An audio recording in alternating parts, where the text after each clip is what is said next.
목판에 정성을 다하여 새기는 각자장의 세밀한 손놀림이 예사롭지 않다. 경쾌한 두들김 소리가 높아감에 따라 글자도 점점 생명을 얻기 시작한다.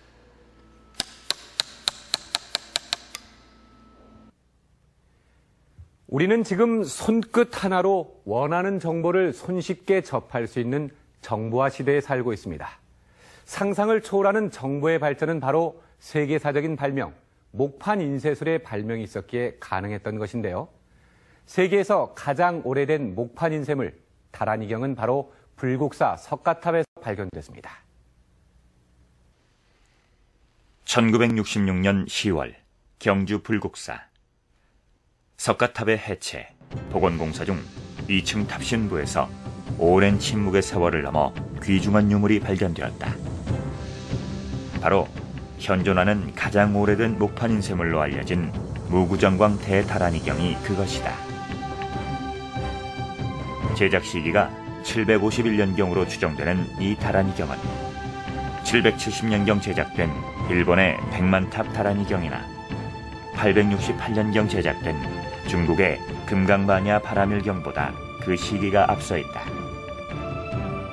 너비 약 8cm, 길이가 약 6m 20cm에 이르는 다란이경은 닭종이 12장을 이어붙인 두루마리 형태로 각행에 7에서 9자의 글자를 새긴 소형 목판본이다. 이 다란이경은 우리의 수준 높은 고인쇄 문화를 증명해주는 귀중한 보물이다. 불교의 힘으로 홍난을 타개하고자 했던 고려시대. 고려 현종 2년 1011년 처음 나무 대장경 새기기 작업이 시작되었다. 거의 80년에 걸쳐 정성스럽게 새긴 이 대장경은 처음 만든 대장경이라 하여 초조대장경이라 부른다. 그러나 150여 년 동안 부인사에 정성스럽게 보관되어 있던 대장경은 고종 18년 1231년 몽골군의 말발굽 아래 처참한 잿더미로 변해버렸다. 1236년 고종 23년 다시 나무판에 부처님의 말씀을 새기는 대역사가 시작되었다. 16년에 걸쳐 완성된 새로운 대장경은 경판수가 8만여 장에 달하고 글자수가 5,200만 자나 되었다.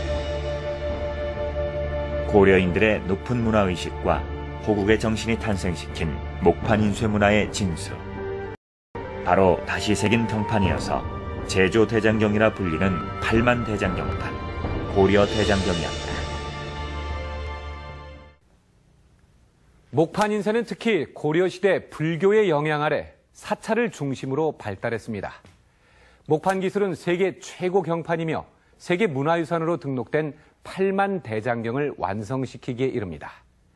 이후 조선시대에는 왕실의 보호 아래 훈민정음 등 다양한 종류의 책을 목판으로 찍어내게 됩니다.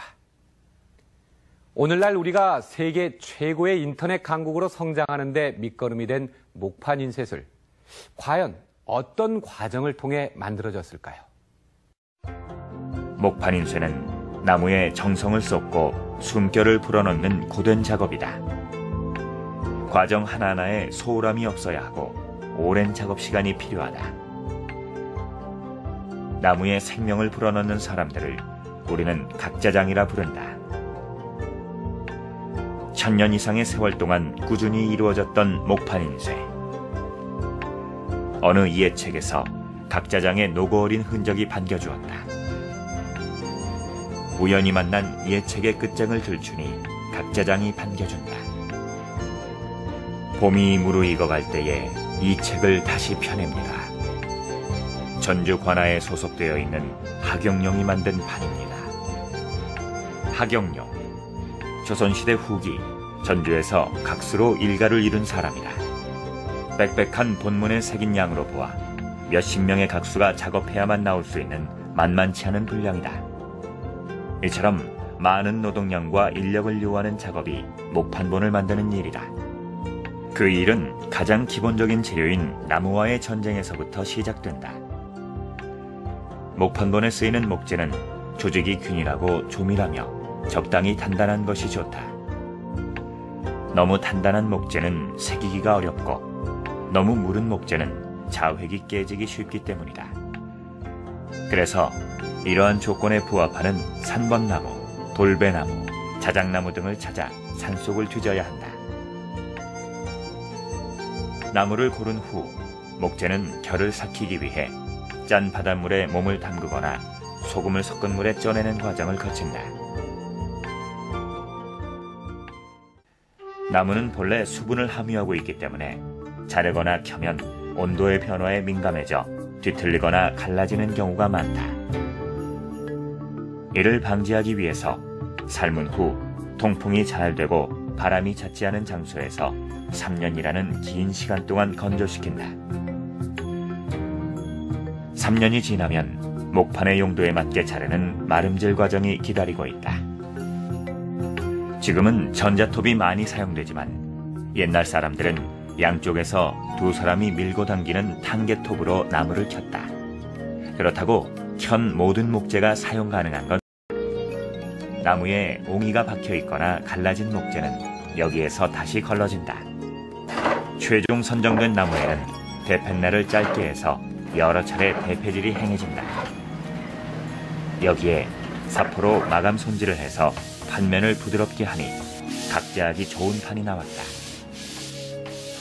몇 년 동안 나무를 선별하고 찌고 건조시키고 켜고 대패질을 하는 전쟁이 끝난 것이다. 나무를 선정한 후 서예가가 정성스럽게 쓴 글자를 각자하기 위해서 나무에 붙인다. 목판본은 인쇄 후 수많은 사람이 볼 수 있어야 한다. 그래서 목판본의 글씨는 대체로 한자 한자 정성껏 쓴 정자체가 많이 쓰였다. 찹쌀풀을 사용하여 거꾸로 뒤집어 붙인 후 그 위에다 다시 한번 풀칠이 이루어졌다. 너무 되지 않게 구석구석 골고루 칠한 후 하루 정도 완전히 말리니 글자는 아직 모습을 드러내지 않는다.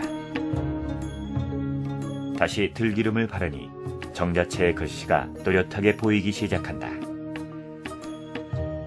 이제 가장 중요한 새기는 과정, 각자가 기다리고 있다. 새김의 각법에는 돌출된 부분을 새기는 양각, 몰입된 부분을 새기는 음각, 새기고자 하는 부분을 도려낸 후에 다시 그 부분을 평칼로 다듬어내는 음평각, 새기고자 하는 부분의 가장자리를 음각으로 도려낸 후 중앙 부분을 자연스럽게 살려두는 음양각 등이 있다. 목판 새기기에서는 이 중 주로 양각과 음각이 많이 쓰인다. 각자는 작은 글자를 반대로 뒤집어 판에 붙여놓고 오랜 시간 한자 한자 새겨나가야 하는 작업이다. 때문에 능숙한 기술과 글자에 대한 해박한 지식이 필요한 고도의 작업이다. 그런데 고려대장경 판에는 독특한 각자 기술이 숨어 있었다. 새겨진 나라 국자를 보면 4개의 각이 각각 다르다. 조자의 아래 글자를 보면 각자가 90도 이상으로 깊게 파여 있다.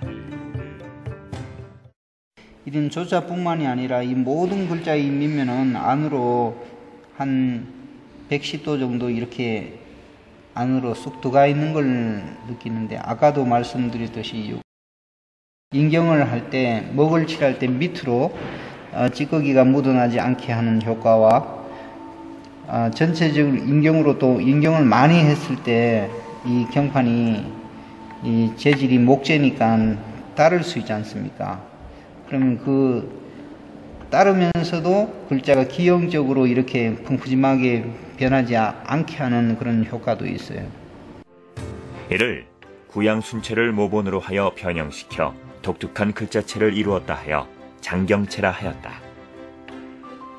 여기에서 8만 장이 넘는 방대한 판을 제작하였기 때문에 수많은 각제장이 필요했을 것이고, 그 사람들 각자는 장경체를 연마하여 비슷한 글씨가 나오도록 피나는 훈련이 이루어졌을 것임을 추측할 수 있다.